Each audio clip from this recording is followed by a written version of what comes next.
Eh bien, si vous voulez bien, pour garder le temps pour la discussion finale,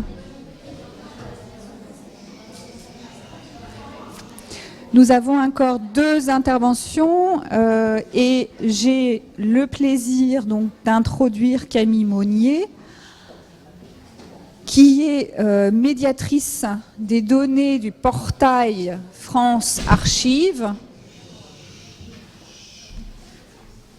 Donc, un portail qui est géré par le service interministériel des archives de France du ministère de la Culture. Et elle est ici surtout parce que, effectivement, Camille Monnier a pu réaliser son stage de fin d'études à la Cinémathèque française, où elle a précisément étudié le fonds Chris Marker et en particulier donc la bibliothèque de ce dernier. Donc recherche en immersion et qui a également donné lieu à une publication d'articles, donc publication électronique qui, selon voilà, les intérêts, vous pourrez préciser la référence. Merci beaucoup. Et donc on va vous écouter pour votre intervention sur la modélisation des archives de Chris Marker. Merci. Merci au comité scientifique pour cette invitation qui était pour moi donc l'occasion de me remémorer avec vous ma rencontre avec la matière marqueur. Donc voilà, j'ai eu la chance de faire mon stage à la Cinémathèque française sur la bibliothèque de marqueurs. Oups, je me trompe de PowerPoint, voilà. Donc pour vous introduire le fonds marqueur, voici une image du studio de l'artiste qui était à la fois son lieu de vie et également de travail, dont vous avez peut-être déjà aperçu les images notamment dans le film Level 5. Donc voilà, c'est l'intégralité du contenu de ce studio que la Cinémathèque a acquis en 2012. Donc le contexte de travail dans lequel mon stage s'est inscrit, c'était voilà un premier moment de travail d'inventaire vraiment très intense qui était mené par les équipes de la Cinémathèque et en parallèle le travail sur l'exposition marqueur qui a eu lieu en 2018 à la Cinémathèque qui était déjà en cours à ce moment-là. Donc voilà, les équipes travaillaient vraiment en étroite collaboration avec les commissaires de l'exposition.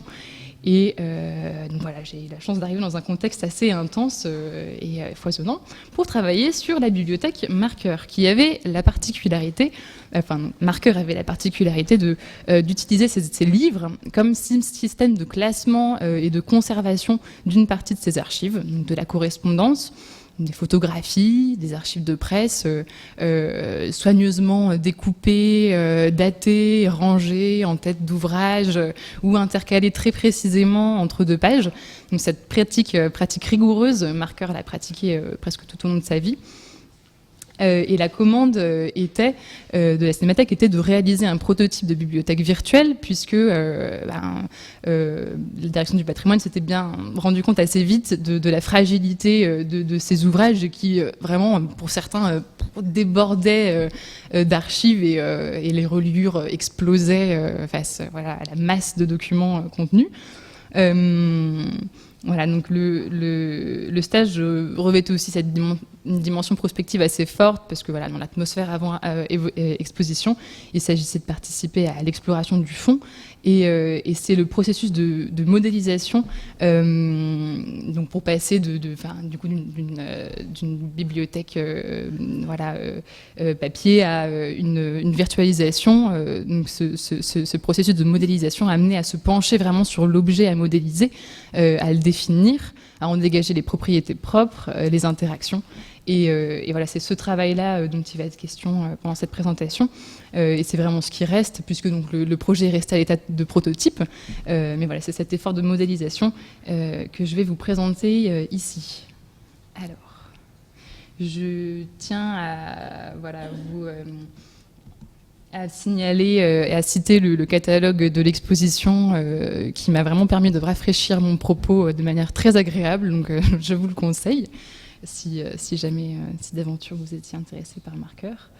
Donc dans un premier temps, une présentation de marqueur, plus assez rapide, en passant en revue les différentes étiquettes qu'on a pu lui attribuer, lui coller. Puis je vous présenterai la bibliothèque et enfin le travail de modélisation.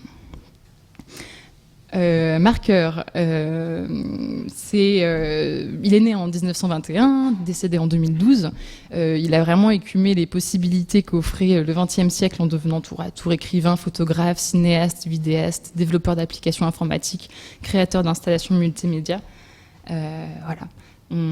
Écrivain, donc après la guerre, Marqueur passe, il a une vingtaine d'années. Il travaille activement pour les organisations Peuple et Culture et Travail et Culture, dont on a parlé tout à l'heure. Ce matin, il y rencontre René et Bazin. Il écrit pour la revue Esprit, dirigée par Emmanuel Mounier. Son premier et unique roman, Le Cœur net, est publié en 1950 au Seuil. Éditeur également, avec, vous le voyez derrière moi, la collection Petite Planète qu'il initie au Seuil, assisté de Juliette Caputo. Donc ces guides se présentent, d'après Marqueur, comme l'équivalent de la conversation que vous aimeriez avoir avec un homme intelligent et connaissant bien le pays qui vous intéresse. Marqueur réalise avec Alain René pour la revue Présence africaine un documentaire sur l'art nègre, les statues meurent aussi. Chargé d'anticolonialisme, le film est censuré pendant 11 ans. C'est assez connu. Voyageur, Marqueur a voyagé aux quatre coins du globe, chasseur d'images tel qu'il se définit dans Si j'avais 4 dromadaires. Il s'est sincèrement intéressé au sujet qu'il a filmé, photographié. Quand d'autres envoient des cartes postales lui ramener des images, ces images, il les convoque pour tel ou tel projet, des pays qui reviennent, le Japon, la Guinée-Bissau, l'URSS, la Chine. Voilà, il a réalisé notamment Lettres de Sibérie, Un dimanche à Pékin, Cubassi, pour citer quelques-uns de ses films. Et bien entendu, La Jetée, en 62, donc 62 année charnière, puisqu'il sort la même année Le Joli Mai, qu'il co-réalise avec Pierre Allom, qui est une chronique documentée du Paris de l'après-guerre d'Algérie, et La Jetée, qui est le premier film de fiction connu à ce jour composé presque exclusivement de photographies.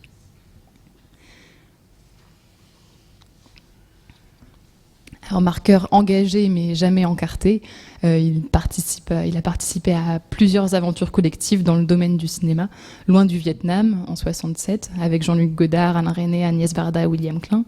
Il fera partie aussi de l'aventure des groupes Medvedkin, qui se donne pour objectif de donner aux ouvriers les moyens du cinéma documentaire comme arme de combat social.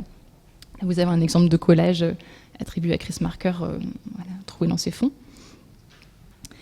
Le fond de l'air est rouge, 1978, donc là, cette vaste fresque politique qui vient clore cette période consacrée au cinéma militant, qu'il réalise à partir de fragments filmiques de Selon, la Société pour le lancement des œuvres nouvelles, qui signifie éléphant en russe. Et on approche la période geek.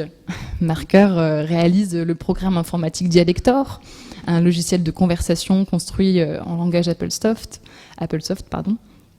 Et également, en 1996, il sort eMemory sous la double forme d'une installation et d'un CD-ROM. Donc eMemory, c'est concrètement une arborescence tissée de zones que l'internaute peut parcourir à sa guise.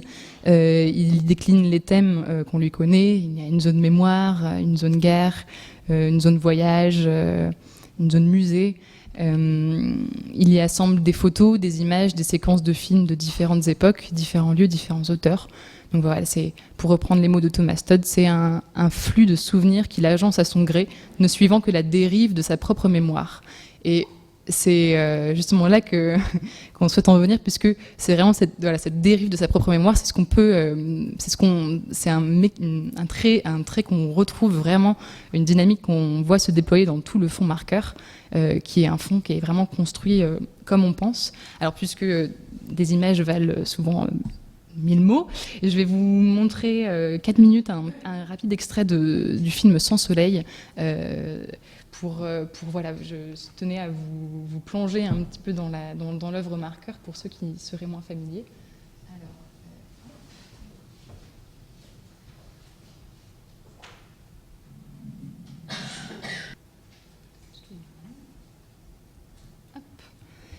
Oui, je vous ai mis le film un peu brutalement, mais il est construit autour du discours d'un caméraman fictif, Sandor Krasna. On devine Chris Marker derrière ce caméraman fictif, et donc les lettres qu'il envoie sont lues par Florence Delay. Voilà, donc voilà pour cette introduction à l'œuvre de Marker.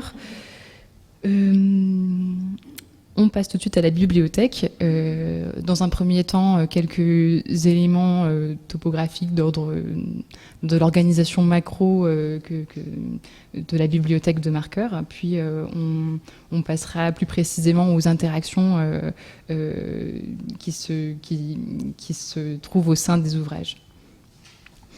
Donc voici, donc les équipes de la Cinémathèque ont organisé le déménagement de façon à conserver la trace de la topographie du studio Marker.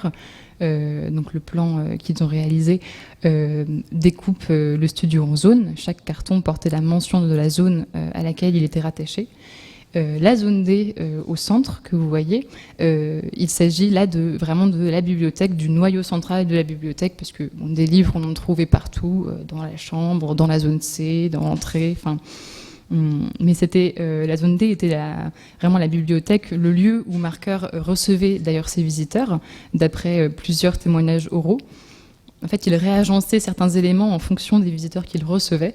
Donc pour un homme à la réputation extrêmement confidentielle, on croirait presque à une diversion.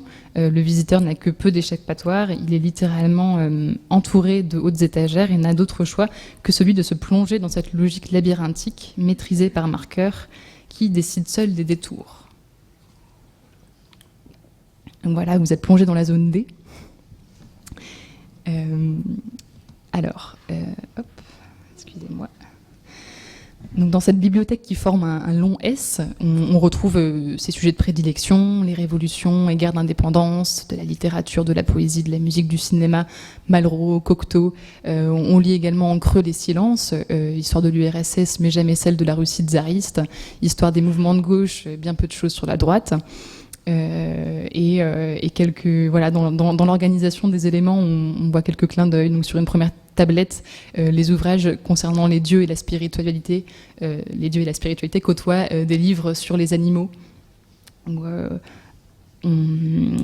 voilà, maintenant, si on ouvre un ouvrage, donc là on est dans un livre de Cocteau, qui en fait est une publication basée sur le voyage qu'a réalisé Cocteau en 1936 pour reproduire Tour du monde en 80 jours. Donc dans cet ouvrage, on a au chapitre précis concernant la vallée des rois, on a une carte postale de Cocteau adressée à Marker, ainsi qu'une lettre de Cocteau lors d'un voyage justement en Égypte. Voilà, donc c'est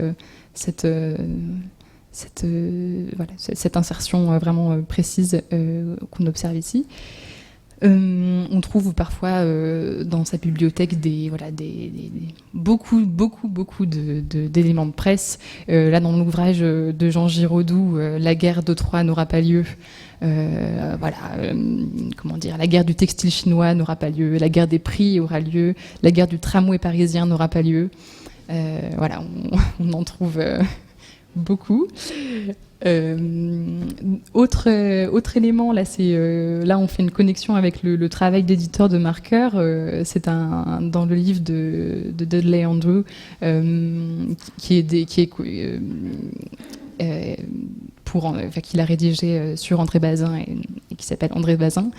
On trouve une lettre de cet universitaire qui demande à Marker si Marker penserait que le Seuil pourrait publier cet ouvrage.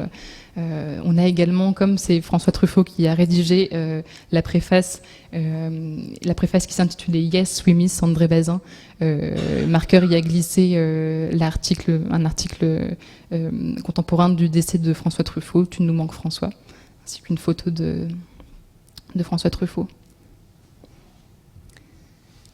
Voilà, donc chez Marker, le grave côtoie toujours le loufoque.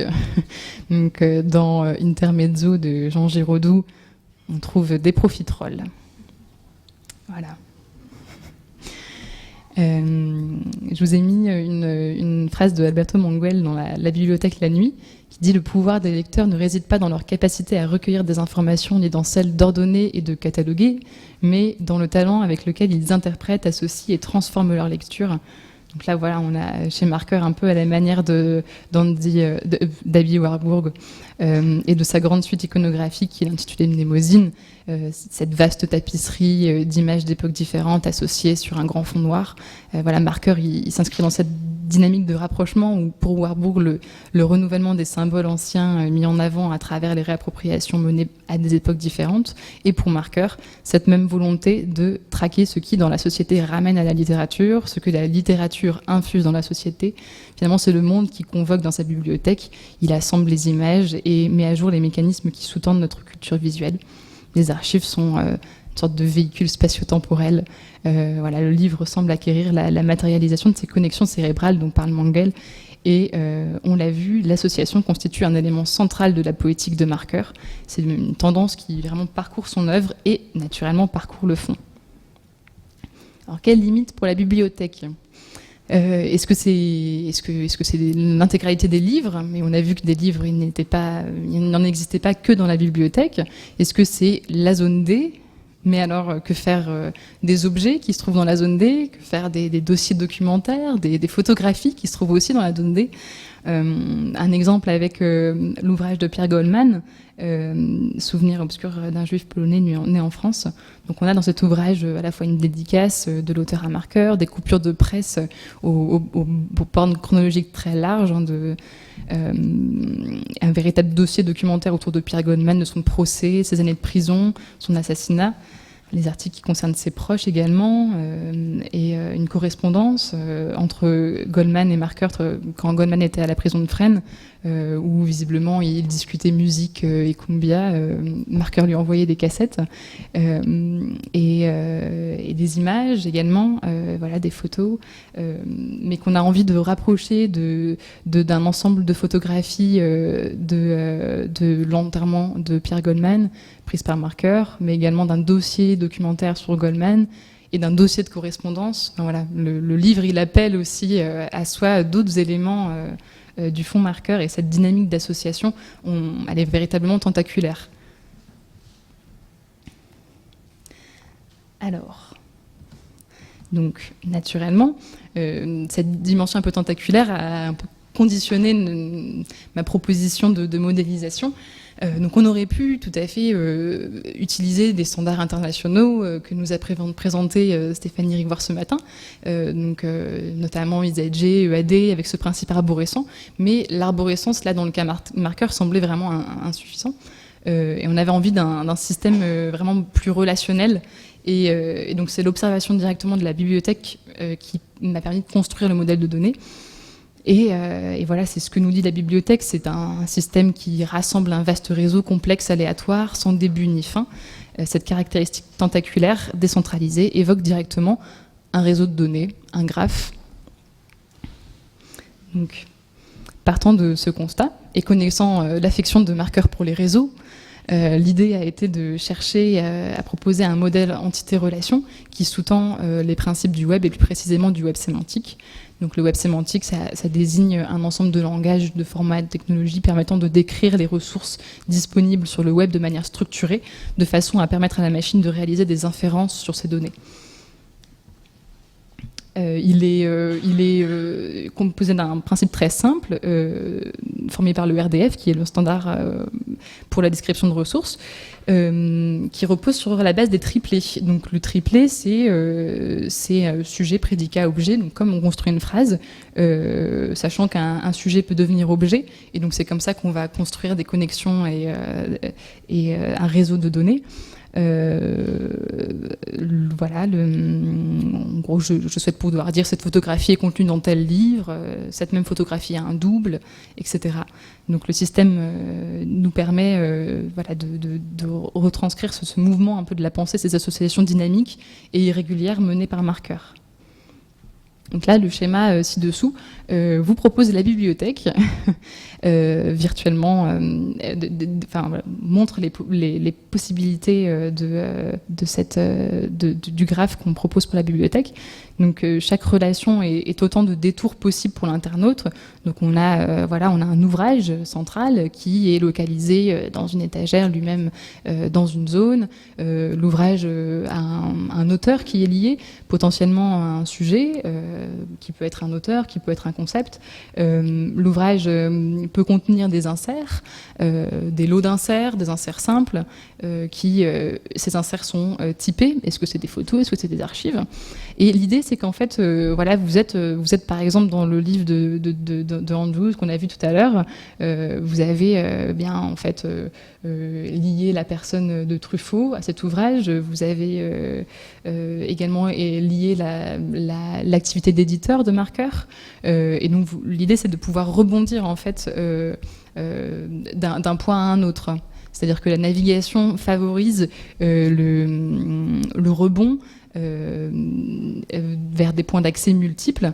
Et voilà, c'est ce que finalement la virtualisation permet d'aller explorer différemment le fond marqueur en matérialisant ces connexions dans la description et ce qui nous permet du coup de l'exploiter alors soit par un ordinateur dans un moteur de recherche mais également par un internaute lors de sa navigation.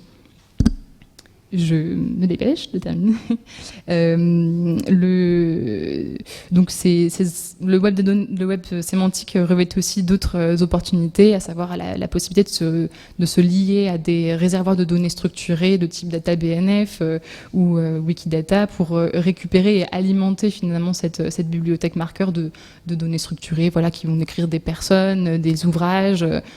L'idée est de ne pas non plus refaire ce qui existe par ailleurs, mais plutôt de se connecter à ces entités qui sont déjà décrites ailleurs. Alors le prototype en tant que tel, j'en dis quelques mots. Il a été réalisé, je l'ai réalisé avec l'outil Omeka, qui est un logiciel libre développé par le CHNM, donc Center of History and New Media. Je salue la TGR Humanum, la grande infrastructure de recherche en humanité numérique, qui m'a permis qui a fourni l'environnement nécessaire à l'installation d'Omeka et un espace serveur pour l'hébergement. Je ne vais pas vous présenter ce prototype aujourd'hui. On va rester vraiment sur la modélisation, mais le prototype permettait juste de valider l'implémentation réelle de ce modèle de données au sein d'un outil. C'était son objectif. En conclusion, la dynamique d'association qui parcourt l'œuvre et le fond marqueur, elle est vraiment notable, et l'œuvre qui entre le plus en résonance avec ce projet de bibliothèque virtuelle, c'est eMemory. Là, vous avez l'arborescence d'eMemory. Et ce qu'on souhaite ici finalement pouvoir dans ce modèle de données marqueurs, c'est prolonger eMemory. Par exemple que dans la zone photo sur la Russie, qu'il soit possible de rebondir vers des visages familiers ou vers du Japon vers Okinawa.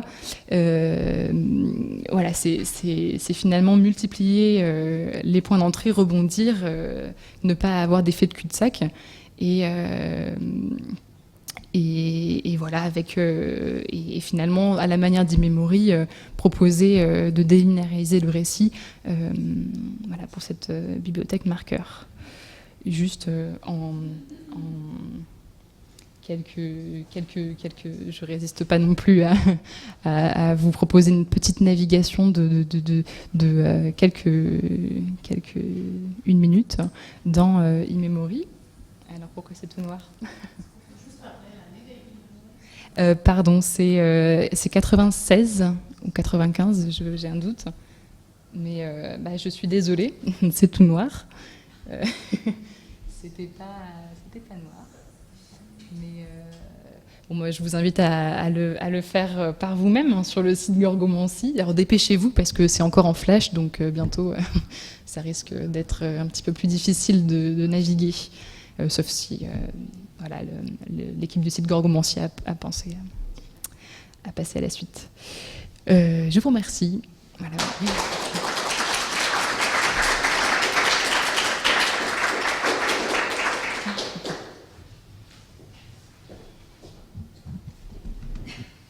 Merci beaucoup. Donc, nous allons passer à la deuxième intervention, directement en lien effectivement avec les archives donc liées au cinéma, avec effectivement l'intervention de Christophe Gauthier, qui est professeur d'histoire du livre et des médias à l'École nationale des chartes, également chercheur associé à l'Institut d'histoire du temps présent.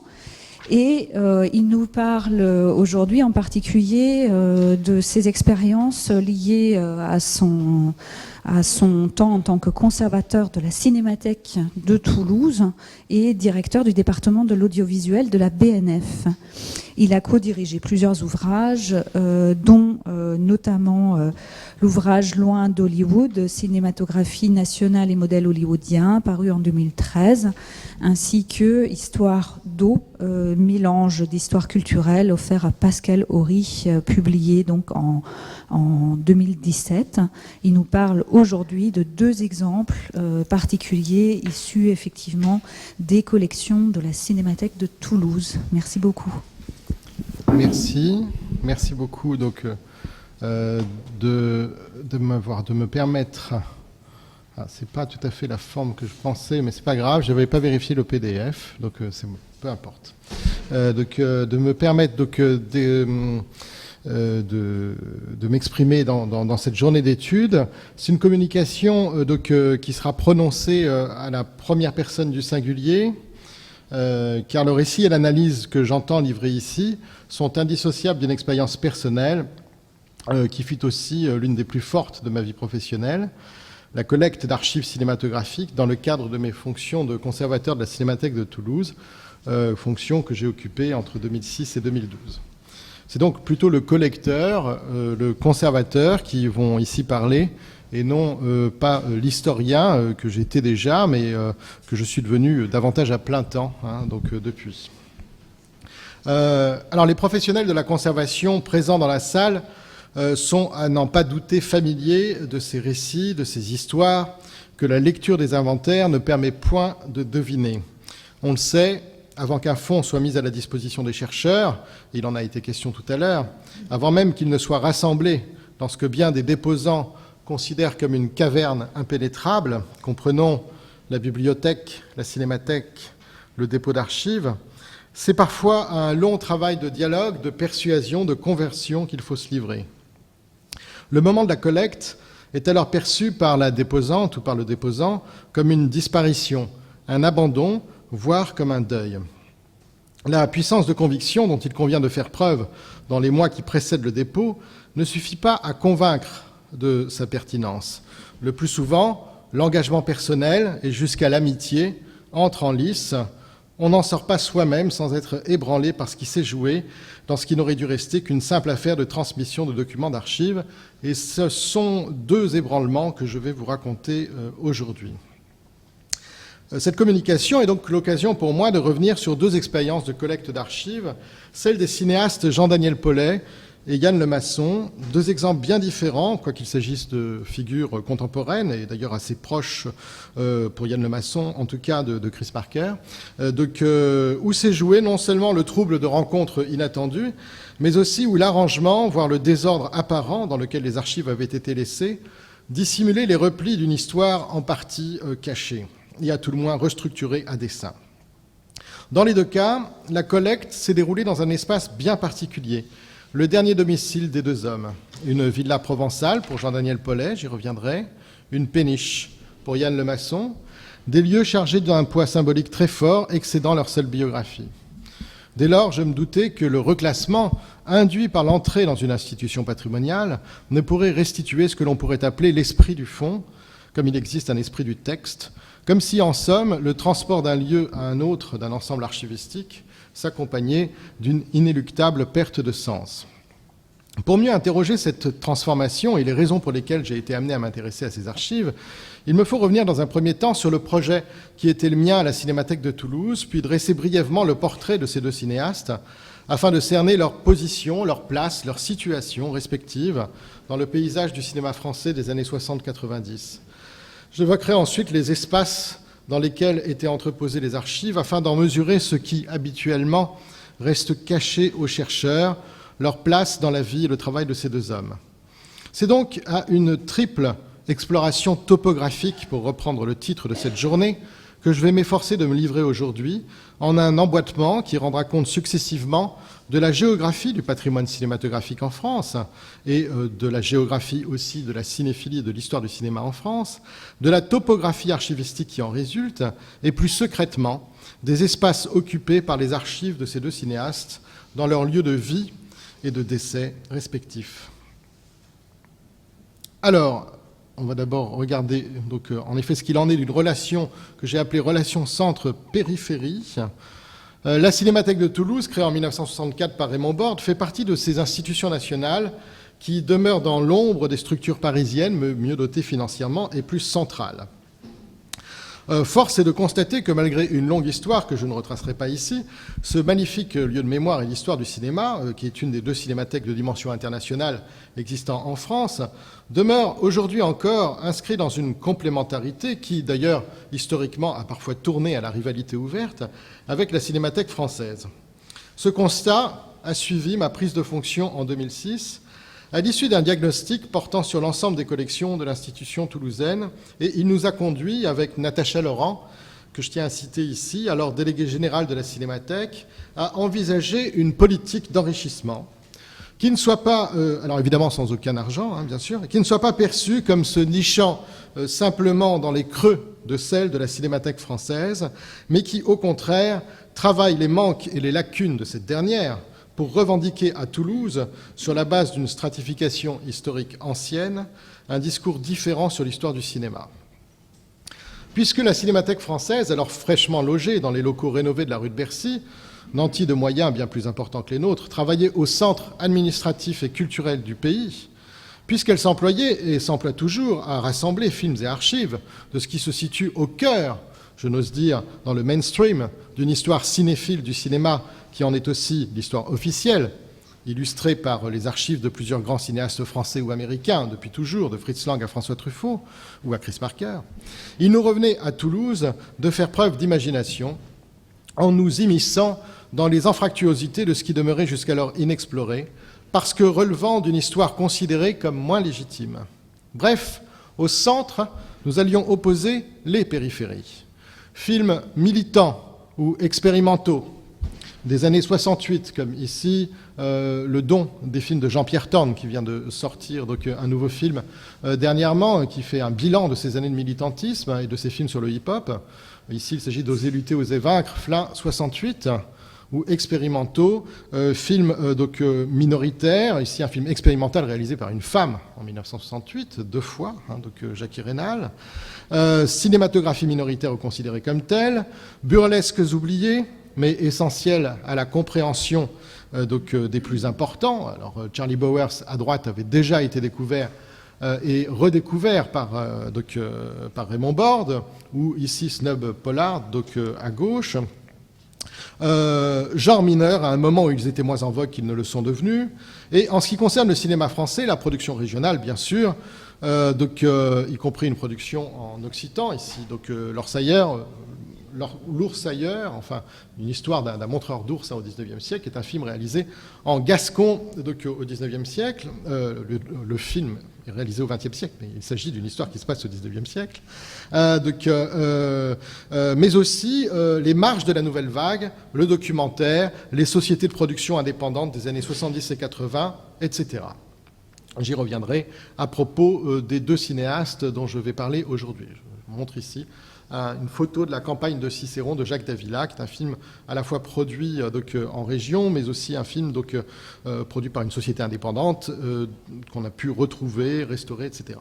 Des films qui se situent véritablement aux marges, on peut le dire, de l'histoire du cinéma. L'enjeu était, à la lumière de ce projet d'enrichissement, de contribuer à l'écriture d'une autre histoire du cinéma, qui fit une place, du point de vue de la recherche comme de la programmation, à ce qui, à l'instar de l'emplacement géographique de Toulouse, se situe en marge des livres d'histoire. C'est donc à un triple décentrement que cette politique d'enrichissement entendait procéder. Il s'agissait en premier lieu d'un déport vers Toulouse d'ensemble archivistique visant à préserver et à énoncer une histoire du cinéma qui ne fut pas exclusivement prise en charge par l'institution Cinémathèque française, de pratiquer en somme une décentralisation à la fois archivistique et topographique. Par conséquent, et dans un deuxième temps, en partant du principe que la physionomie d'une collection relève d'un récit historique, qu'elle est histoire, et nous entendions proposer de la sorte une nouvelle histoire du cinéma qui parte de la périphérie et se dirige vers le centre, parce que nous étions convaincus, et je le suis toujours, que c'est depuis les marges qu'il convient aussi d'écrire une histoire du cinéma, à l'image du coin rouge enfonçant le blanc d'El Lissitzky. Enfin, il s'agissait de procéder à un élargissement de la notion de patrimoine cinématographique, à un décentrement de l'histoire cinéphile, hiérarchiquement fixé et fondé sur des critères hérités de la doxa des cahiers du cinéma, dont nous étions éloignés. Une histoire qui donc s'inscrive, celle de la Cinémathèque de Toulouse, celle de ses collections, dans l'histoire ancienne de l'institution. Son fondateur, Raymond Borde, avait en effet déjà édifié une collection qui n'était pas simplement comprise comme un ensemble de jalons dans une évolution esthétique, mais qui portait témoignage sur une époque, dissociant par là même son projet d'une seule histoire de l'art cinématographique. Alors, Jean-Daniel Paulet et Yann Lemasson entraient parfaitement dans ce projet. Je vais les présenter rapidement. Le premier est un franc-tireur de la nouvelle vague. Ici, c'est un portrait quelques mois avant sa disparition, peu ou prou de la même génération que les Truffaut, Godard, Chabrol et autres rivettes. Il connaît une carrière un peu en dents de scie, où alterne court-métrage narratif, pourvu qu'on ait l'ivresse ou le Horla, des films d'essai, ce qu'il appelait lui-même des films d'essai comme Bassaé, qui est un film de 1964, Méditerranée, 3 jours en Grèce, et des longs métrages de fiction, tu imagines Robinson, l'acrobate, avec Claude Melki, certains franchement inclassables, j'y reviendrai à propos notamment de Dieu sait quoi, qui est un de ses derniers longs métrages. Héritier d'une importante fortune familiale, enfin il était l'héritier de la vache qui rit, donc voilà. Héritier d'une importante fortune familiale, Jean-Daniel Paulet a fondé en 1971 la société Ilios Film, qui entre en production dans la plupart de ses films à partir de ce moment, ce qui lui a d'ailleurs permis, avec un certain luxe, de ne pas distribuer un film dont il était mécontent et qu'il avait produit lui-même. Qui n'a été retrouvé que, justement, lorsque je suis allé dans les archives, où on s'est aperçu qu'il y avait une copie de ce film dont on pensait qu'il l'avait détruit. Il a été victime, Jean-Daniel Paulet, d'un grave accident en 1989. Il est renversé par un autorail, par un train, alors qu'il tentait de le filmer, et il en est sorti lourdement handicapé. Il a passé les dernières années de sa vie cloué dans un fauteuil roulant. C'est depuis la magnifique villa qu'il habite avec sa compagne qu'il tourne ses derniers films, à la fin des années 90 et au début des années 2000, certains d'entre eux prenant comme cadre, voire comme objet, la maison elle-même, son jardin et les objets qui la constituent. Paulet n'avait jamais fait d'école de cinéma, sinon celle un peu sur le tas du service cinématographique de l'armée en 1957. Paulet avait rencontré Yann Lemasson, qui lui était diplômé de l'école de Vaugirard, directeur de la photo, même promotion que des très grands directeurs de la photo, qui a été ensuite diplômé de l'IDEC. Il avait rencontré Yann Lemasson en 1966 pour un film commandé par le syndicat des Morutiers, qui s'appelle tout simplement Les Morutiers, un film tourné au large du Groenland, c'est un film tout à fait extraordinaire. Donc Paulet déclare en 2002 « Il me fallait quelqu'un de costaud pour aller au Groenland sur un chalutier, alors j'ai pris un Breton, il n'avait pas le mal de mer. » Alors Lemasson n'était pas seulement un cadreur et un chef opérateur de première force, il a vécu une vie d'engagement de la guerre d'Algérie qu'il a quittée pour devenir porteur de valises au Japon des années 70, où il tourna Kashima Paradise. Kashima Paradise raconte l'histoire d'un groupe de paysans qui militent contre l'extension, une extension urbaine, l'extension d'un aéroport en réalité, autour de chez eux. Et c'est un film très célèbre d'abord parce que c'est le film le plus connu, donc de Yann Lemasson, mais c'est un film qui ménage une place à une dimension véritablement épique, où Lemasson, caméra à l'épaule, tout est filmé avec une seule caméra à l'épaule, filme la bataille finale qui s'engage entre les forces de l'ordre et ces paysans révoltés, comme Eisenstein filmait la bataille sur la glace d'Ivan le Terrible. C'est un film dont je vous recommande véritablement la vision.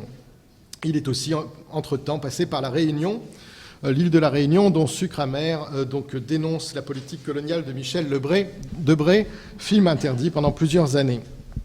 Ce cinéaste militant, ce militant cinéaste, à la fois proche et en perpétuel conflit avec un autre cinéaste militant, René Vauthier, engagé dans divers partis maoïstes à la fin des années 60, choisit de rompre les amarres avec le cinéma en 1980. Il explique « Je me suis acheté une péniche pour en faire un grand atelier, une salle de montage cinématographique. Pour la trouver comme je le souhaitais, coque en très bon état, moteur Baudouin DNK6, mécanisme à gouverner parfait, j'ai cherché en Hollande, en Belgique, la dénichant enfin à Conflans-Sainte-Honorine. J'avais à cette époque un projet de film sur un marinier, déchirage, jamais tourné. Le déchirage, c'est quand vous mettez à sec tout simplement la péniche. Voilà. J'avais à cette époque un projet de film sur un marinier, donc, comme pour mes films précédents, j'ai éprouvé le besoin de vivre moi-même au plus près de ce qu'était sa vie. Pendant 3 ans, j'ai laissé reposer ma caméra et je suis devenu marinier professionnel, comme lui, seul à bord de mon automoteur, à transporter du blé de la Ferté-sous-Jouarre à Amsterdam ou du borax de Rotterdam à Chalon-sur-Saône. Peu à peu, en travaillant, en gagnant ma vie de ce métier, je me suis intégré à ces gens magnifiques des fleuves et des canaux, français ou belges, hollandais ou allemands, mais avant tout, mariniers. » Fin de citation. Il amarre ensuite définitivement sa péniche, le Nistader, sur le Rhône, non loin d'Avignon. Moins connu que Chris Marker, plus rare, Yann Lemasson reste un documentariste qui filmait pour, dit-il encore, pour changer, pour devenir différent, et ainsi, aussi peu soit-il, changer le monde. Alors voilà donc deux cinéastes, qui furent au cœur de mes pérégrinations de conservateur par les hasards de la vie et des amitiés, par la grâce de la rencontre avec la dernière compagne de Jean-Daniel Paulet quelques années après la mort de Paulet, par l'étonnement d'une journée passée sur le Nistader au printemps 2011. Deux cinéastes qui s'étaient croisés et que je situais dans cet arc singulier du cinéma français, où ce qui se joue n'est ni le succès public, ni le bouleversement des formes, quoique la question se pose en permanence pour chacun des films de ces cinéastes, mais la manière dont un film peut changer notre manière de voir le monde. Ainsi en fut-il pour moi de L'Ordre de Jean-Daniel Paulet, qui est un film qui a changé ma vie d'un certain point de vue, qui est un film sur une communauté de lépreux exilés sur l'île de Spinalonga au large de la Crète. Ainsi en fut-il de J'ai 8 ans de Yann Lemasson, autour de dessins d'enfants. C'est un film de 9 minutes de 1962 qui relate les exactions commises par l'armée française pendant la guerre d'Algérie. Sans nul doute, ces cinéastes, dont l'œuvre était et demeure trop méconnue, parfois censurée, jouant souvent avec la commande, par exemple le Horla et l'Ordre, dont je viens de parler, ont été produits par les laboratoires pharmaceutiques Sandoz. Ainsi, ces films avaient-ils leur place, pleinement, à la Cinémathèque de Toulouse. Dans la dernière partie de leur vie, chacun de ces deux cinéastes avait investi un lieu bien particulier, celui où je fus amené à collecter leurs archives. Après une période d'inactivité due à une dépression, Jean-Daniel Paulet s'installe à Cadenet, dans le Vaucluse, en 1988. C'est une magnifique villa dotée d'un immense terrain qui sera filmée à de nombreuses reprises. Yann Lemasson, lui, reste à bord du Nistader après avoir mis fin à son activité de marinier. Ce sont deux lieux qui forment des espaces confinés, bornés par le fleuve et la coque de la péniche, dans le cas de Lemasson, limités à Cadenet, chez Paulet, par la route nationale d'un côté et par la voie de chemin de fer de l'autre, la voie de chemin de fer où Paulet fut heurté par cet autorail.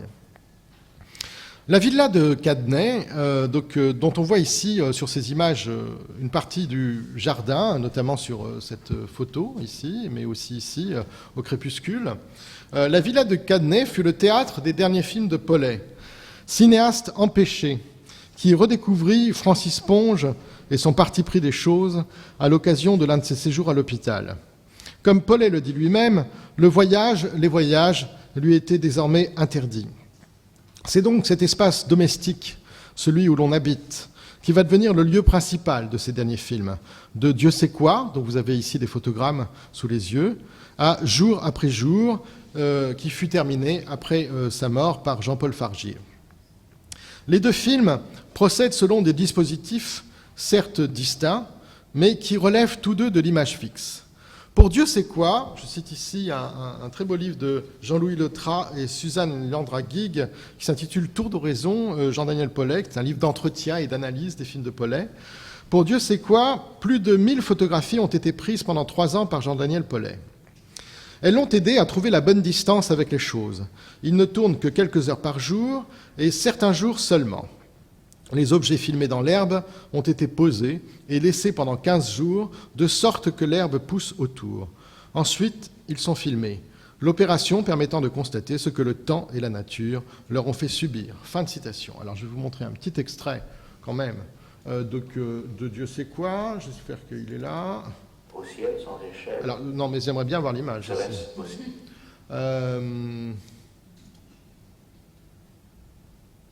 de la révélation. Il y a nulle part, vous, hommes, avec vos civilisations, vos journaux, vos artistes, vos poètes. Alors, on entend la belle voix de Michael Lonsdal, mais c'est pas vraiment ça qui m'intéresse. Voilà. Ça marchait tout à l'heure, hein. Bon, sinon, vous savez quoi? Il y a un truc qui s'appelle Internet.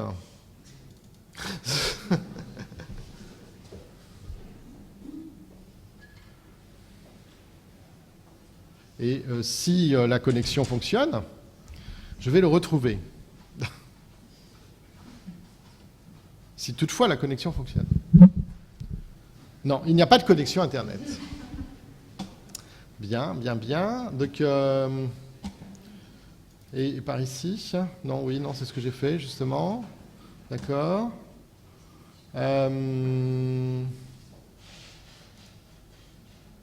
Oui, non, en fait, il n'y a pas de connexion par Mozilla, en tout cas. Alors, bon, on va essayer par là. Oui, c'est juste pour montrer quelques images. Oui, oui, oui, oui. Bon, non, mais il n'y a pas de connexion. D'accord. C'est bien dommage. Bon, vous n'en aurez donc que des images fixes. Pour le tout dernier projet de Jean-Daniel Paulet, jour après jour, ce sont les photographies elles-mêmes qui sont à l'écran. Plusieurs milliers de photographies montées bout à bout et donnant à voir l'écoulement d'une année à Cadenet. Qu'en est-il donc des archives des deux cinéastes? C'est, vous l'aurez compris, dans ces espaces donc singuliers qu'elles furent collectées et dans des lieux qui disent de manière presque psychanalytique la valeur affective de ces archives pour leurs producteurs. Chez Jean-Daniel Paulet, rien ne subsistait en 2010 au rez-de-chaussée ou au premier étage de la stratification documentaire accumulée depuis les années 80. Les lieux étaient pourtant inchangés, mais comme désertés de toute présence, comme en atteste ici cette photographie à gauche du bureau de Jean-Daniel Paulet. Le mobilier était resté exactement à la même place que depuis sa mort, jusqu'aux fruits, je n'ai pas de photo ici, dans la coupelle de la table du jardin. Les archives, elles, avaient été cachées, comme scellées en une caverne dont seul le conservateur que j'étais pouvait ressortir vivant. Et pourtant, c'est bien dans la manière dont s'articulait l'espace visible et l'espace invisible de la villa que les archives faisaient sens ici. Autrement dit, le vide laissé par l'absence du cinéaste au rez-de-chaussée se trouvait compensé par le désordre des archives au sous-sol, dans la cave. Arracher les archives à cet espace, alors que la maison devait être vendue, c'était en retrancher une partie du sens, c'était en extraire la mémoire et rendre possible une forme de dislocation de la maison. Ce n'est qu'à ce moment que j'ai compris la raison pour laquelle Françoise Gessler, la dernière compagne de Jean-Daniel Paulet, avait fait appel à nous à ce moment, presque 6 ans après sa disparition. La collecte des archives était la dernière étape d'un deuil, et plus rien ne saurait désormais empêcher le démembrement de ce lieu de mémoire. En son sein, les archives étaient impraticables au sein de la maison, mais hors de cet espace, elles perdaient de leur sens. Il en va autrement du Nystadère, qui ne fut pas le décor de film, mais un espace de conservation singulier, comme protégé du monde extérieur, une forteresse fluviale, en somme, dont Yann Lemasson choisit de rendre les clés 10 jours avant sa disparition. Voici comment. Lorsque je l'ai rencontré, Yann, déjà très malade, avait pris la décision de donner ses archives à la Cinémathèque de Toulouse, le plus tard possible toutefois. Ce n'est que dans les tout derniers jours de sa vie, alors qu'il n'était plus en mesure de se lever, que j'ai pu collecter ses archives. L'appel était pressant. Il fallait venir immédiatement, au début du mois de janvier 2012. Une péniche, c'est étroit, mais c'est vaste. Pourtant, où se trouvaient ces archives? Dans la cabine du capitaine, en face de son lit pour la documentation, papier, soigneusement classé, reconditionné et trié par les soins de Yann. Sous le lit de Yann pour les films. Nous étions arrivés sur les rives du Rhône avant 10 heures. C'est alors que Yann a exigé que j'ouvre devant lui chaque carton, chaque liasse, chaque dossier, auparavant classé par ses propres soins. Nous étions seuls tous les deux dans la cabine. Je devais lui lire le titre indiqué sur chaque dossier et, le cas échéant, lui lire aussi le contenu des documents pour qu'il m'en autorise ou qu'il m'en interdise l'enlèvement. Comme si toute sa vie devait lui être racontée, mais aussi pour en conserver le contrôle jusqu'au bout. Je suis tombé sur la correspondance avec Benny Desvart, la co-réalisatrice de Kashima Paradise, et je ne me suis pas senti le droit, à ce moment, de lui mentir. Or, je savais, je les connaissais, que ces lettres relatives à la préparation du film étaient aussi des lettres d'amour très intimes.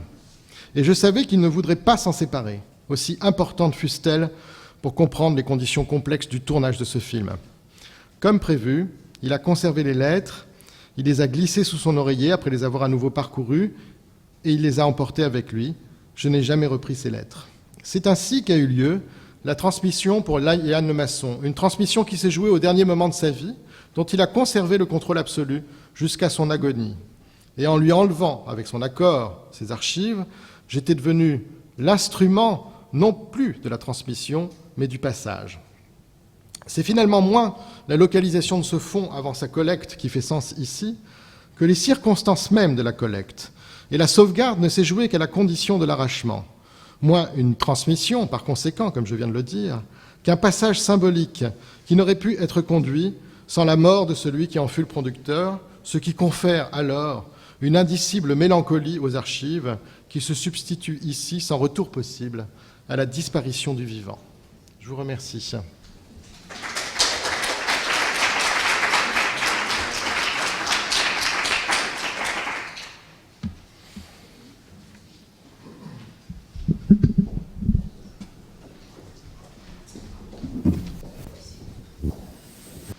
Non, mais bon, apparemment...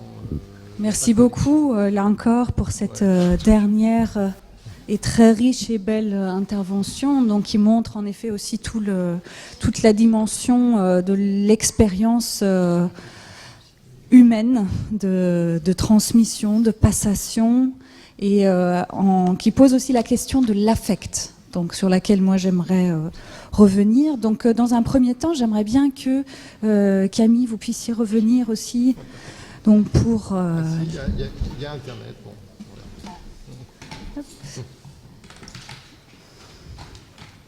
Voilà, merci. Donc on a le temps peut-être, voilà, pour d'abord regarder l'extrait proposé, c'est ça? Oui, bon, allez-y, posez des questions. Je vais essayer de voir si on y arrive, du coup. Voilà.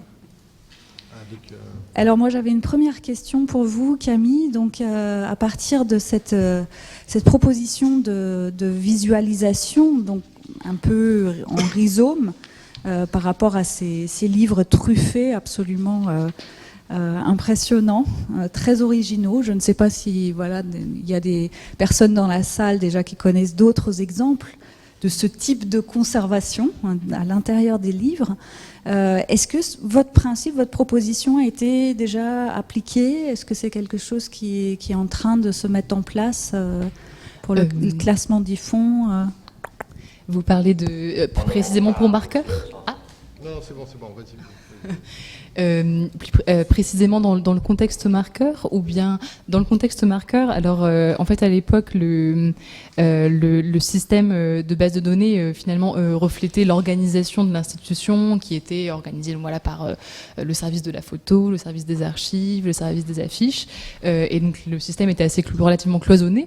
Donc le fonds marqueur posait cette question de peut-être l'urgence de pouvoir faire des ponts entre les différentes collections pour raisonner en fond. Mais à l'époque, la Cinémathèque était engagée déjà dans une réinformatisation basée sur un outil sur étagère. Je regarde ma collègue Karine Maudu de la Cinémathèque.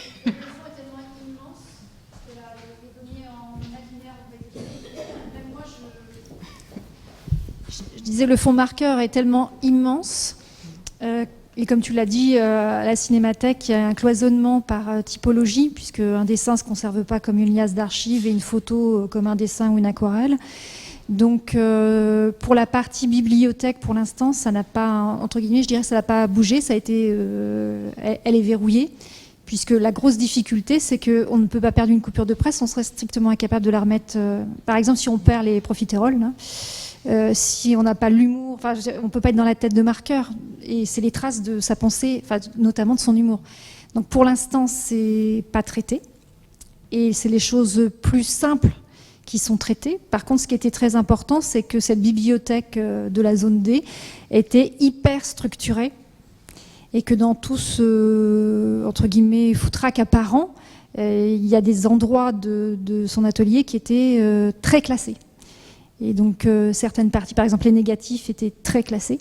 Donc, on commence par les choses qui sont, comme ça, très classées. Donc, il est en partie consultable. Et au fur et à mesure du traitement, on libère la consultation des pochettes d'archives. Après, ce sera, je pense, les photos. Et puis, petit à petit, on attaquera aussi la bibliothèque.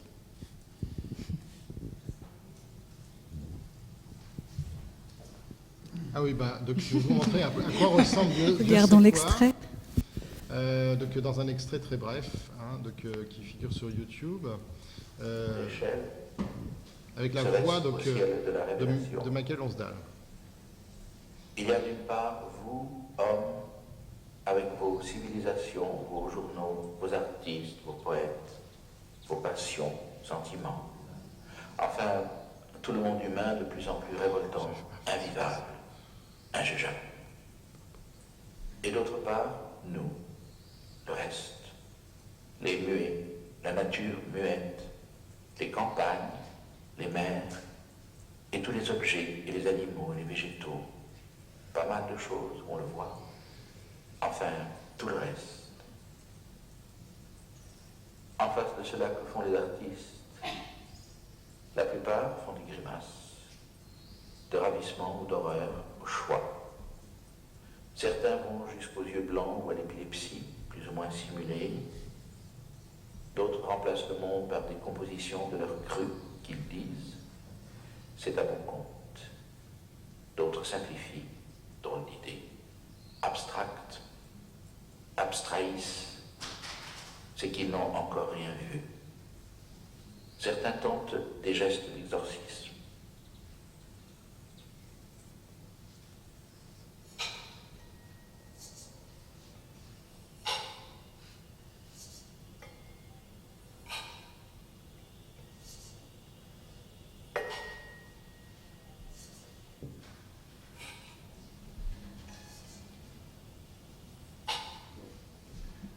Voilà, c'était pour vous donner une idée. Merci.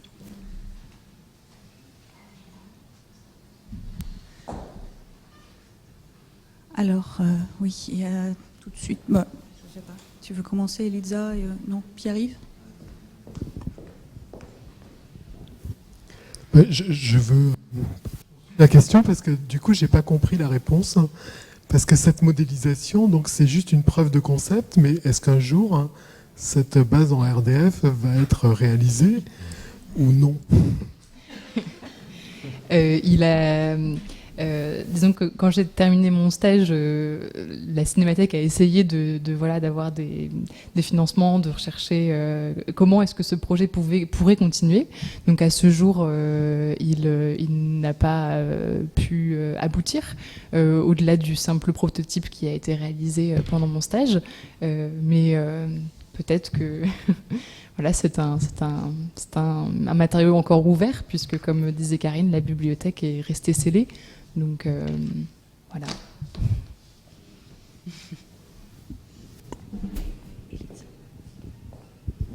C'était un peu la même question, mais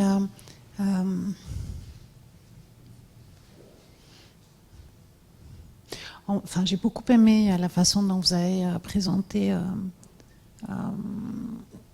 les constellations. Enfin, c'est pas des constellations, mais en tout cas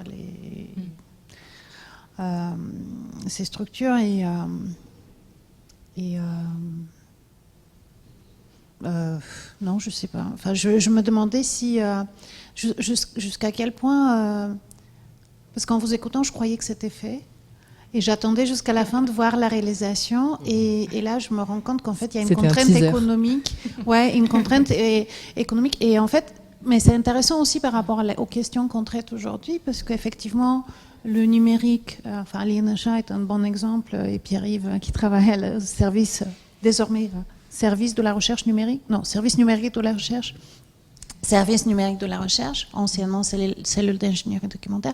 Donc il y a une vraie volonté d'investir dans les humanités numériques, justement en partie pour rendre accessibles des archives, ou en tout cas pour devenir, pour penser et en vous écoutant, je trouvais que c'était effectivement un outil extrêmement cohérent, à la fois pour la préservation de cette bibliothèque et pour sa compréhension et pour sa transmission. Et en même temps, visiblement, c'est quelque chose qui...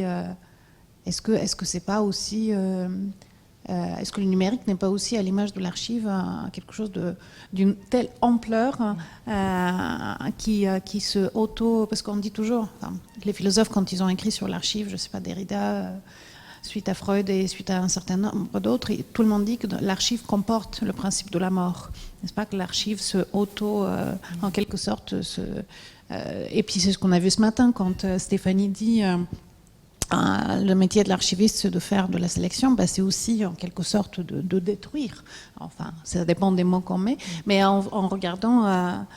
ce que vous avez dit en réfléchissant au numérique, je me dis, avec toutes les données que ça nécessite, avec la quantité de travail, la quantité d'argent, est-ce qu'il n'y a pas là aussi une sorte de montagne d'impossibilités, ou est-ce que c'est des choses qui peuvent être faisables et à quelles conditions et opérationnelles? Alors, tout est faisable quand on a un peu les moyens, mais de le mettre en œuvre, concrètement, sur cette bibliothèque-là.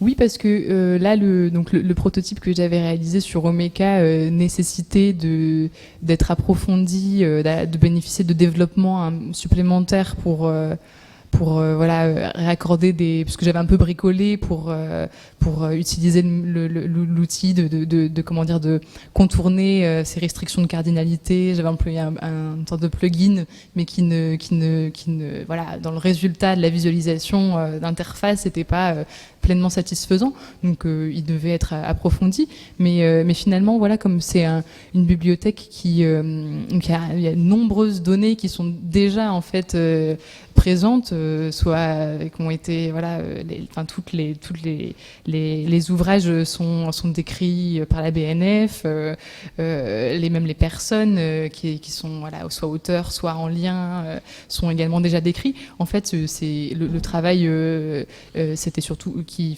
reste à faire. Vraiment, c'est la numérisation des différents inserts et leur description en tant que telle. Mais voilà, c'est pas... Enfin, j'ai en tout cas l'espoir de me dire que ce n'est pas insurmontable. Voilà. Je pense que c'est un aspect très intéressant que tu viens d'évoquer et qui juste, je me permets de rebondir aussi par rapport à la présentation de Christophe Gauthier, c'est-à-dire cette dimension mélancolique qu'il y a. Donc, toi, tu évoques le mal d'archives de Derrida, bien sûr, mais effectivement aussi, voilà, ce moment, bon, d'une perte inéluctable qui était l'expression tombée plusieurs fois déjà aujourd'hui, qui néanmoins, voilà, est à mettre dans la balance aussi avec voilà, tout le gain de connaissances, de savoir, en faisant le travail vraiment de la mise en archive, de l'archivation, etc. Donc pour vous, je voulais vraiment savoir, puisque vous avez cette double expérience à la fois en tant que conservateur et en même temps chercheur spécialisé, voilà, pour les questions vraiment de l'histoire du cinéma. Donc j'imagine bien que vous avez aussi pu publier, travailler sur ces fonds d'archives. De quelle manière cette expérience très personnelle avec donc les auteurs des fonds, les auteurs des archives, a conditionné votre façon, votre œil de chercheur pour travailler ensuite sur tous ces documents? Alors moi, j'ai pas publié sur le maçon ni sur Paulet, c'est pas ma période de spécialité. Donc, en revanche, ce que j'avais fait, c'est que j'avais organisé un colloque et une exposition, mais une toute petite exposition autour de J'ai 8 ans, parce que dans le fond, dans le fond, le maçon, on a retrouvé les dessins des enfants. Et donc ça, c'était évidemment extrêmement émouvant de retrouver 50 ans après les dessins qui ont été filmés. Parce que c'est ça, le travail de cinéaste, en fait, il est extrêmement simple. Dans J'ai 8 ans, on a des plans sur des enfants qui sont dans un camp de réfugiés en Tunisie. C'est des plans, ça, qui ont été tournés par René Vauthier. Et puis on a des plans qui sont des plans fixes sur des dessins d'enfants avec des effets de zoom. Et c'est ça qu'a filmé le maçon. Et puis, il a monté ça avec Olga Polyakov. Enfin, ils ont d'ailleurs filmé ensemble avec Olga Polyakov. Évidemment, ce qui fait la force du film, c'est cette conjonction, c'est ce rapprochement. Plus des voix d'enfants qui racontent ce qu'ils ont vécu. Ça dure très peu de temps, une fois de plus. D'ailleurs, c'est très facilement accessible en dehors de toute question de droit, malheureusement, sur YouTube. Et bon, voilà. Du coup, pour nous, ce qui était important, moi, alors là, voilà, finalement, j'ai travaillé sur ces fonds comme conservateur. C'est-à-dire que ce qui était important, à partir du moment où je l'avais, c'était d'opérer presque immédiatement une valorisation. Et ce d'autant que le maçon, ayant donc... en fait, il est mort 10 jours après ce moment de collecte. Il y avait une urgence, en fait, pour nous, à montrer ces choses les plus visibles. Donc, il y avait aussi beaucoup de photographies, qui étaient des photographies qu'il avait prises quand il était lieutenant dans l'armée française en Algérie, parce que le paradoxe de tout ça, c'est qu'en fait, il était au Parti communiste.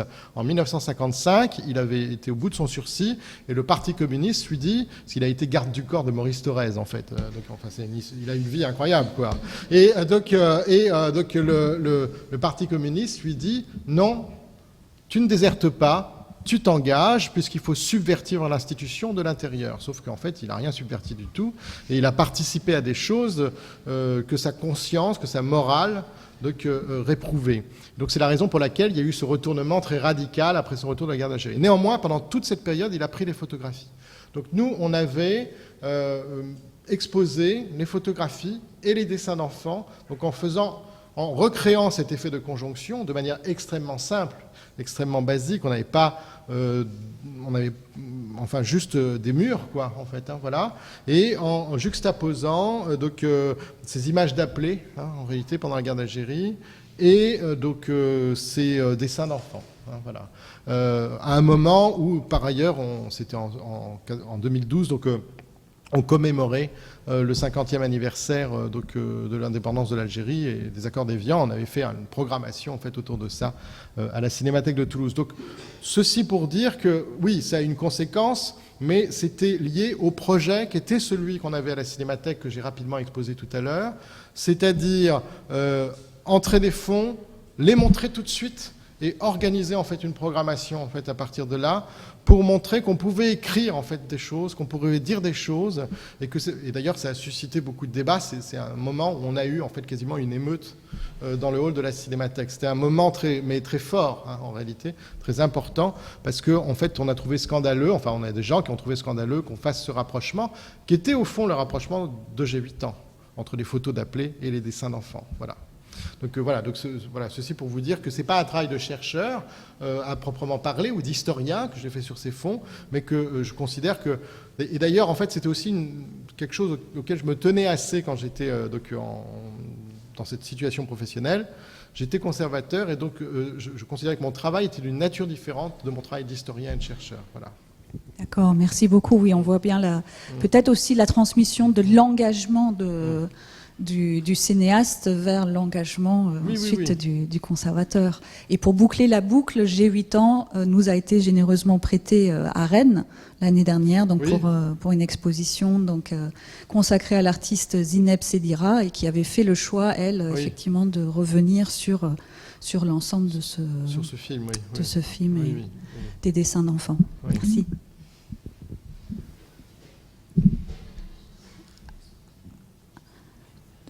Est-ce que tous les intervenants se mettent devant ? Alors, donc voilà, pour élargir vers la discussion finale de cette journée extrêmement riche, j'aimerais bien que les intervenants de la journée, les autres intervenants qui sont encore dans la salle, puissent nous rejoindre devant. So, Pietro, please, can you come back to...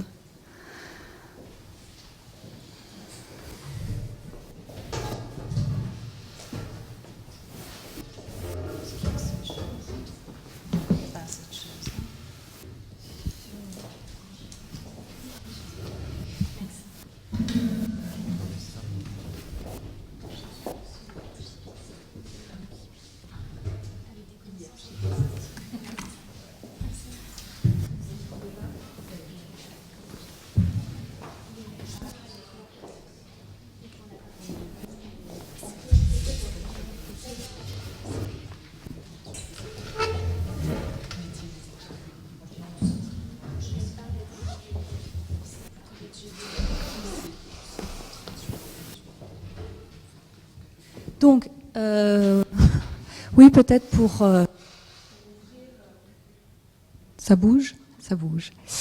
La discussion donc, avec l'ensemble, donc ce matin, vraiment tout de suite était posée comme point de départ la question de la topographie réelle, matérielle, et en même temps la topographie imaginaire des archives, en ce qu'elles sous-entendent effectivement également de lieux.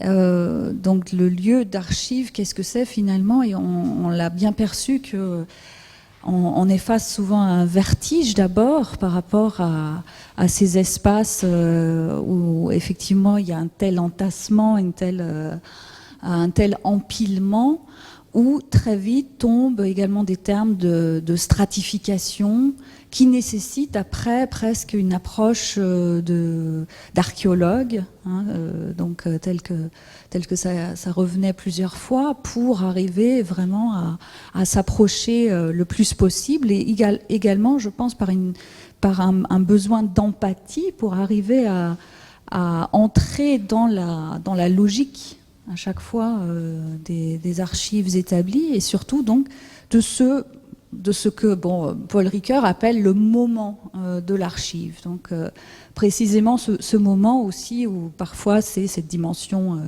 effectivement presque violente de l'arrachement, comme vous venez de le dire, mais ce moment de l'archive qui permet effectivement donc de transformer tout le souvenir, la mémoire en archive, qui ensuite continue aussi sa vie d'une certaine manière indépendante. Donc par rapport à ça, voilà, je voulais savoir, puisque vous aviez tous et toutes de manière très différente eu des des expériences avec les fonds d'archives, revenir sur cet aspect effectivement du besoin d'empathie, ou comment on arrive à finalement vraiment entrer dans un fonds, et qui étaient vos expériences voilà, qui vous ont marqué, j'imagine, particulièrement par rapport à certains fonds, ou par rapport à la bibliothèque de Gaudibert, on l'a bien senti. Mais, je ne sais pas s'il y en a parmi vous qui veulent agir, réagir. Je trouve qu'il faut beaucoup d'empathie et de la pudeur aussi, il me semble, parce que effectivement, il y a des correspondants, par exemple dans les correspondances professionnelles, là évidemment il n'y a pas trop de recul, ou on fait un classement utile, donc, mais pour les correspondances privées, c'est vrai qu'il y a quelque chose qui est un peu, on prend un peu plus de recul, on hésite à lire, on met un peu de côté, c'est pas des choses qu'on traite facilement, donc je trouve que oui, moi j'ai eu tendance à laisser un peu de côté ça, et voilà, on verra si effectivement les chercheurs vont peut-être vont être intéressés par ce type de correspondance. Il y avait beaucoup de correspondances familiales, beaucoup de correspondances, beaucoup de lettres de femmes, voilà. Donc ça, il y a un côté aussi, donc une empathie, un désir de compréhension, et puis un peu de pudeur aussi, il me semble.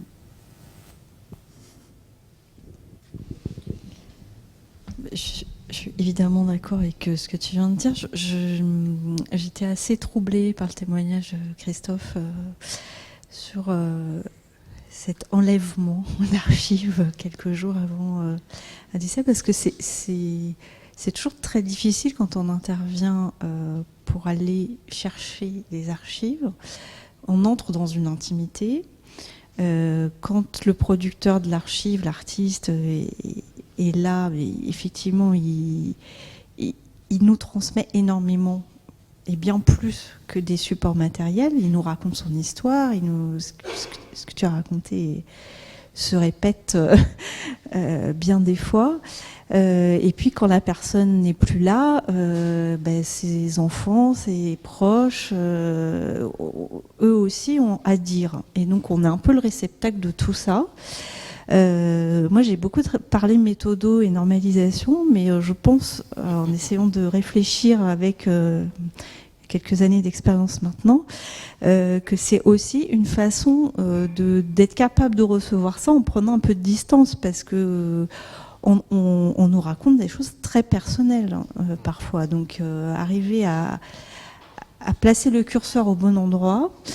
Quand je dis on transmet les informations qu'on nous donne au moment de la collecte, mais parfois on se demande est-ce que ça je dois le transmettre, parce que voilà, on parle de correspondance personnelle, parfois il y a les lettres des maîtresses, des enfants cachés, etc. Enfin, on entre vraiment dans quelque chose, là on sort de l'histoire de l'art. Donc voilà, je crois que, en tout cas dans ma pratique personnelle, c'est plutôt cette question-là de la méthodologie qui permet aussi de se protéger un petit peu de ce surplus d'émotions qui peut nous arriver parfois.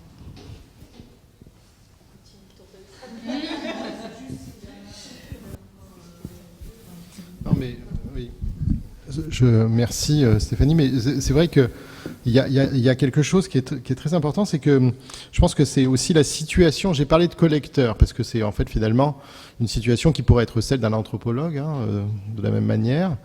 Mais en fait, en réalité, la transmission ne s'adresse pas à nous. Nous ne sommes que les médiateurs en fait de cette transmission, comme on pourrait dire aussi en termes plus administratifs, nous en sommes les notaires. Donc, comme on le sait, en fait, un notaire, il y a une confidentialité attachée au document dont il a la lecture, en quelque sorte.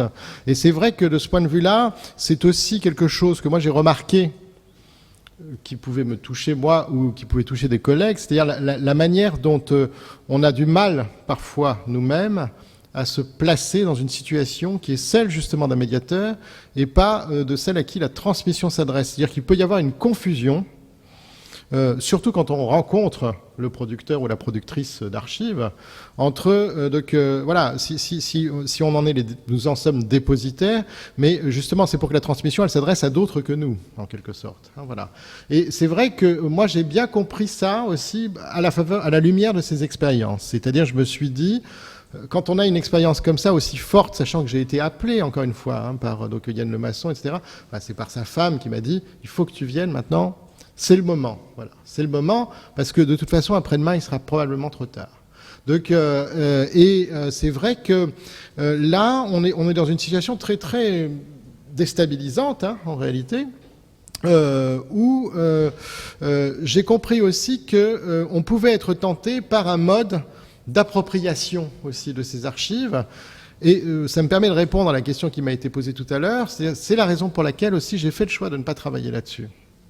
C'est-à-dire que je me suis dit, après ce que j'avais vécu moi, comme justement collecteur, je ne pouvais pas, en quelque sorte, en être aussi l'historien, voilà, et qu'il fallait que, quand je fais de l'histoire, ce soit sur des objets, au fond, plus froids. Ça ne veut pas dire que je n'éprouve pas d'émotion comme historien, mais voilà, il faut que les objets me soient plus distants, plus lointains, plus froids. Alors, en revanche, traiter les archives, ça, c'est pas un problème, c'est autre chose. Et là, on entre dans des questions, en effet, de méthodologie, de pratique archivistique ou bibliothéconomique, je veux dire, qui posent pas de problème. Mais le travail ou la publication, là, est quelque chose qui m'aurait été impossible, sinon raconter ce que je vous ai raconté. Voilà, c'est ça, en fait, l'écart entre les choses. Voilà. Juste de ce point de vue-là, il y a aussi une pratique que moi j'ai pu avoir parfois et je trouve intéressante, c'est qu'à un moment donné, poser un outil, c'est-à-dire enregistrer et passer dans le recueil du témoignage oral. Oui. Parce que là, on va construire le dialogue pour pouvoir enregistrer une parole et effectivement, là, on est réellement en position de médiateur et il n'y a pas de doute possible, en fait. On sait que cette archive enregistrée sera transmise à d'autres plus tard. C'est un moyen aussi de se distancer un petit peu. Et c'est peut-être, voilà, juste par rapport à une formulation qui le rend peut-être plus palpable, on pourrait dire, on passe de l'archéologie du vécu à une sorte d'archéologie du savoir, pour citer Foucault bien sûr, mais et en parlant avec Jean-Marc Poinceau, souvent pour les archives de la critique d'art, lui il évoque aussi la différence entre, je le cite, une géographie du souvenir qui ne peut jamais être la géographie de l'érudition. Et je pense que c'est un petit peu ce que l'on a perçu aussi à travers tous ces différents processus ces passages finalement qui demandent évidemment énormément d'empathie pour arriver à déchiffrer les codes par rapport à ces archives et pour finalement les déterritorialiser pour les rendre autrement accessibles et exploitables et que je pense qu'il y a ce glissement là que l'on peut retenir. Elisa, tu voulais agir ou on ouvre à la salle Je me demandais, Sarah, si c'était aussi votre approche, parce que j'ai cru ressentir, en tout cas, en vous écoutant, en voyant ces photos de containers dans lesquels vous avez débarqué, parce que là aussi, vous avez livré quand même un sacré récit personnel. Je me demandais, est-ce que aussi le choix que vous avez fait avec cette exposition, c'était pas, pour le coup, une interprétation subjective parce que je me pose la question en vous écoutant sur la part subjective, parce que, oui, bien sûr, l'archivistique est une discipline normée, mais tout ce qu'on entend, on est quand même aussi dans des... Enfin, je sais pas. Il me semble que la subjectivité est là malgré tout. Alors, est-ce que le micro fonctionne ? Oui. En fait, ma démarche de recherche, elle était vraiment... guidée par une méthode anthropologique en fait. Donc moi j'ai vraiment abordé ces lieux où étaient les documents comme des terrains en fait, des terrains anthropologiques, donc avec là toute cette, quand Sigelob était vivant, un peu la technique de l'observation participante. Donc j'étais avec lui quand il travaillait sur ses projets, etc. Et ensuite, j'ai aussi considéré le lieu et l'inscription des documents dans le lieu de manière anthropologique. Ensuite, pour l'exposition, c'est sûr que c'est une interprétation qui à la fois reprend certaines méthodes de Sigelob et tente de les mettre en espace, et en même temps utilise des méthodes un peu différentes pour avoir un autre regard sur le sujet. Donc de là vient la part peut-être de subjectivité, mais je pense qu'elle est inhérente à l'exercice en fait. Je ne suis pas Sigelob et je ne fais... voilà, donc il y avait aussi un regard extérieur sur la pratique forcément, et qui n'est pas que celui de l'organisateur d'exposition. Ça vient aussi de l'architecte, du designer graphique. Il y a plein de strates, je pense, pour donner en fait de la lisibilité à une pratique qui, dans le cas de Sigelob, était pas très connue sur les autres phases de son travail, donc hors art conceptuel. Et deux qui étaient un peu fourmillantes et massives, alors peut-être pas aussi énormes que celle de Zeman, mais en tout cas à l'échelle d'un chercheur, ça faisait déjà beaucoup. Et je pense qu'à l'échelle d'une visite, d'une exposition, c'est déjà énorme de pouvoir ingurgiter 3 domaines de recherche, 3 sphères d'activité, des projets fourmillants, des ramifications, des projets non finis. Donc il fallait aussi donner de la lisibilité à ça, voilà, et prendre du recul.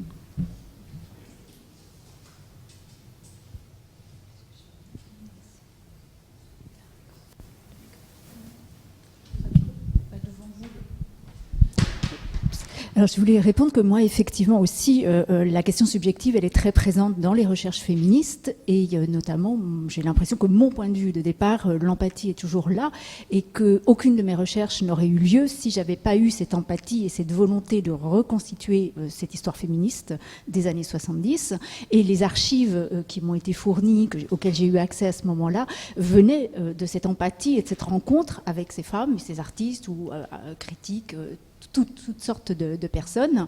Et sans ça, je pense que les personnes ne m'auraient rien donné parce qu'elles n'avaient pas été réinterrogées, et que c'était vraiment, elles sentaient que pour moi, c'était très important de recueillir cette parole et de reconstruire cette histoire. Et mon intérêt pour Dany Bloch était de même, en fait, une reconstruction de sa place au sein de l'histoire de l'art, de son activité, et avec toujours cette idée d'avoir déjà glané plein de choses parce que les personnes aussi avaient de l'empathie pour son travail et m'en avaient parlé. Donc il y a eu une transmission, donc il y a quelque chose en même temps d'une mise à plat pour que ça puisse se transmettre, et de l'autre côté, un moteur de recherche qui vient d'une forme d'engagement qui après se transforme avec effectivement des outils. Moi, je ne suis pas archiviste, mais on utilise certains des outils quand on n'a rien et qu'on récupère des archives un peu similaires. Donc oui, je pense que la question, en tout cas dans ce champ-là, est très présente, et que la manière aussi d'aller regarder, chercher de nouveaux objets qui n'ont pas été regardés fait partie et vient d'un regard subjectif, personnel, qui ensuite va pouvoir se retramer dans une histoire beaucoup plus articulée, contextualisée, qui puisse se transmettre. De toute façon, la construction du fait historique n'est jamais indemne de la subjectivité. Hein. Donc ça, c'est une construction qu'on a voulu nous faire croire peut-être à travers des grands enseignements magistraux d'historiens. Mais effectivement, il y a des approches qui assument pleinement la part de subjectivité. À ce titre, juste pour vous signaler, il y a eu un très beau colloque en avril, je ne sais pas si vous y aviez été aussi, Fabienne, organisé à l'Université de Strasbourg par Jannick Bégoc, Johanna Renard et Clélia Barbu, autour justement de la question aussi de l'affect. Donc le titre était quelque chose comme affect, flux et fluide. Oui, autour des subjectivités, voilà, des archives, et dont vous pouvez retrouver les choses, et qui, je crois, va être publié. donc qui pose ouvertement cette question, que Arlette Farge, à sa manière, avait de toute manière déjà formulé aussi dans le goût des archives, en assumant cette part de subjectivité inhérente au travail d'historien, ou tout travail historien, on va dire. Voilà, merci. Ouais.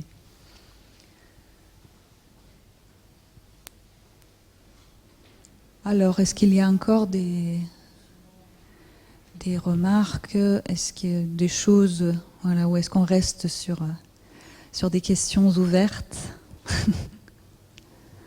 Le rideau tombe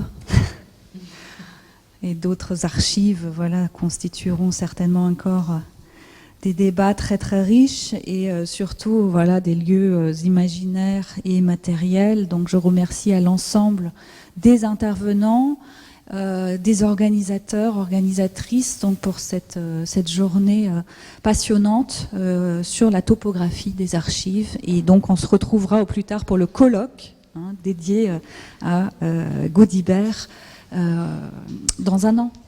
C'est ça. Merci beaucoup.